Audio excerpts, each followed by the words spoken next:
まあなんだ。俺はシルフィーとやっていく。何かあったら力になってくれ。よろしく。よし、若き二人の行く末に乾杯である。乾杯! Emotional.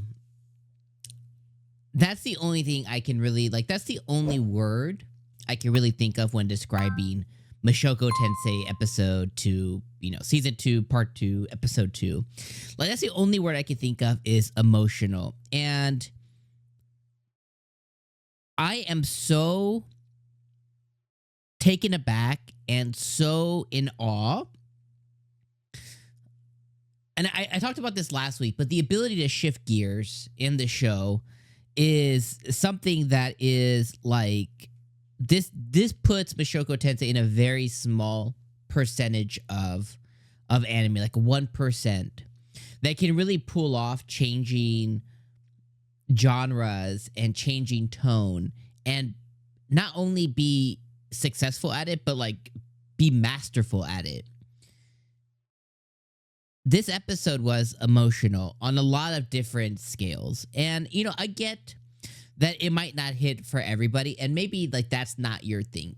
I get it. Maybe, 20 years ago when I was, like, a teenager or something, like, maybe those emotions, like, because I was too, I was, like, too tough guy, they wouldn't have got to me. But now I'm older, as you get older, you stop caring about just like, kind of like what anybody thinks. You're even putting up your emotion on the internet. You stop like just kind of caring, you just want to be real. And that's kind of one of the things I always kind of tout here on the channel is like, if anything, whether you agree with me or not, I'm real and I kind of like tell you exactly how it is.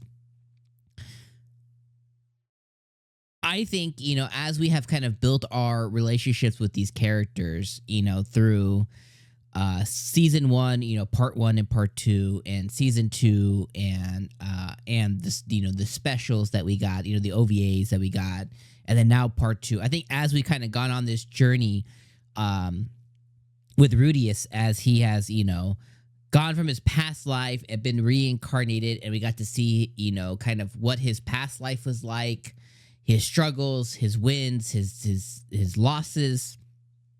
Got to see his new life, got to journey with him.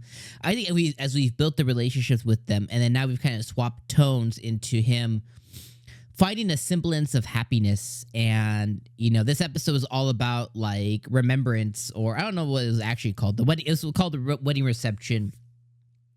But it was all about, the people that have touched him or, have like really been meaningful for him all coming in one spot. Obviously, Paul, Zenith, Lily or Lilia, whatever, Roxy. There is folks missing here that are as equally important. But the ones who are around him now, like Cliff, like Zanoba, these truly BFFs, Nanahoshi. It's just really awesome to see for Rudius on his past life and then the life that he's built for himself now through a lot of struggle and peril. Like, this life has not been easy for him. So this was a big W.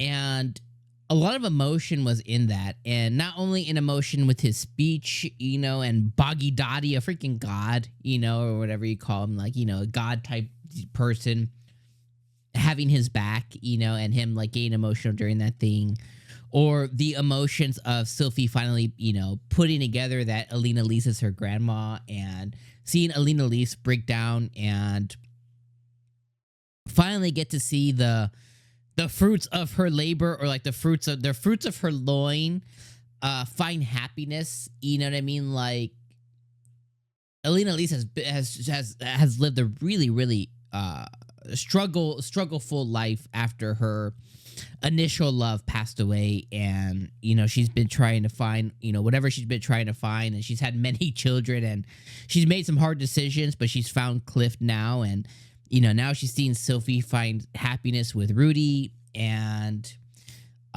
like, it's just such a really cool thing to see, and a lot of emotion, and a lot of emotion between Sylphie and between Alina Lise. And I like how Rudy has finally put it all together with, the little, what do you call it? The necklace or whatever that Sylphie gifted him, that her father gifted her. You know what I mean? Like, that obviously came from 𝐼𝐼. So it's kind of like this thing that's passed down because 𝐼𝐼 has one too. So it's like this family lineage. I love how Rudy has cracked a joke of, you know, you've always never wanted to be a part of Paul's family. Well, guess what? You are now. And I was like, damn, Rudy, let's go. Like, I thought that was such a really cool moment. And then when Rudy later on is talking to Cliff, and, you know, Cliff is, you know, nothing has changed in him. If anything, he's more passionate about curing 𝐼𝐼 now. He's more passionate than he was before. But Rudy's like, in his back of his mind, he's like, oh, I can only imagine how I would feel finding out all this information if I was Cliff. And Cliff's like, no, like, this woman loves me for me and gives me everything, and I have the ability to give that back to her. Like, I need to go break this curse, not only for her but for me. And Rudy can really just feel the love, and you can see his eyes kind of gloss over and they stare into each other's eyes. Like, what a cool moment to bond with a friend even more, and for Rudy to understand, like, he needs to strive even harder to love, you know, Sylphie. Now, of course, we know, like, Roxy will come back into the picture. You know what I mean? We know that, you know, Eris is going to come back into the picture, you know, so we know, like, these things, like, he's going to have to spread some love, you know, based on the OP. That kind of gave some stuff. Like, the OP gives a lot away. By the way, his sisters come back into the play, so I won't go over it in case you missed it, but go watch the OP or don't watch the OP. I watched the full OP this episode and the full ED, and I was like, oh my God, like, they kind of, like, they give a lot away. And I was like, okay, like, nothing that seems out of turn. Like, I was like, okay, I can kind of expect these things. There's a lot of questions I have because of the OP and the ED. So the ED is specifically with his sisters and some folks that are missing from the ED. I have a lot of questions there. But regardless, you know, go watch the OP. The OP is really, really good too, by the way. And when I'm gonna bring that word back from the beginning, emotional. The OP is emotional. The ED is emotional, and especially the OP because it kind of goes through, you know, birth to now, and the different, like, scenes and stuff. It's very emotional, and I just think Mushoku Tensei is just, like, so special. And I know it gets a lot of flack and a lot of crap because of, you know, it goes to a lot of places, you know.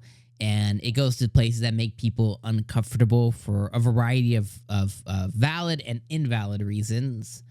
But nonetheless, Mushoku Tensei is it's, you know, Jobless Reincarnation, whatever you call it, but it's a masterpiece, and I just love this show. And I'm glad that I get to share it each week with you guys. And this episode was just really, really good. I love seeing Sylphie and Rudy establish their life here in this really large house that hopefully he can have all his family in at some point. And I think all the things that he got wrong in his past life, he's able to now get them right. And although he had a family that really loved him and cared for him before, he wasn't able to reciprocate that for a variety of reasons. And I love that this is now his redo to have a family and really make the best out of it. So, Mushoku Tensei, winning reception, awesome.